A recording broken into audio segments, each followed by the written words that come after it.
بسم اللہ الرحمن الرحیم۔ مشکات شریف کی حدیث نمبر 30 اور ابو داؤد شریف کی حدیث نمبر 4681 ہے، جس کو حضرت ابو امامہ رضی اللہ تعالیٰ عنہ روایت کرتے ہیں کہ نبی اکرم صلی اللہ علیہ وآلہ وسلم نے ارشاد فرمایا،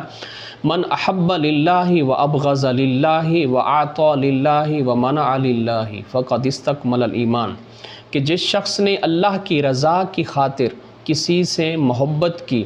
اور اللہ کی خاطر ہی کسی سے نفرت کی، اگر کسی کو دیا تو اللہ کی رضا کی خاطر، اگر کسی کو نہ دیا تو وہ بھی اللہ کی خاطر، تو ایسے شخص نے ایمان کو مکمل کر لیا۔ مطلب کہ جب انسان اللہ کی خاطر کسی سے محبت کرتا ہے اور اللہ کی خاطر ہی کسی سے نفرت کرتا ہے، جیسے اگر کسی کافر سے دشمنی رکھتا ہے تو اس بنا پر کہ وہ دشمن خدا ہے، اگر کسی اللہ والے سے محبت کرتا ہے تو اس وجہ سے کرتا ہے، اس نیت سے کرتا ہے کہ وہ محبوب خدا ہے۔ صوفیہ کا مشہور قول ہے کہ موتو قبل ان تموتو، کہ مرنے سے پہلے تم مر جاؤ۔ اس کا مفہوم بھی یہی ہے کہ انسان کی اپنی ذاتی خواہش کوئی بھی نہ ہو، اس کی خواہشات بھی اللہ کی رضا کے تابع ہو جائیں۔ تو جب انسان یہ مقام حاصل کر لیتا ہے،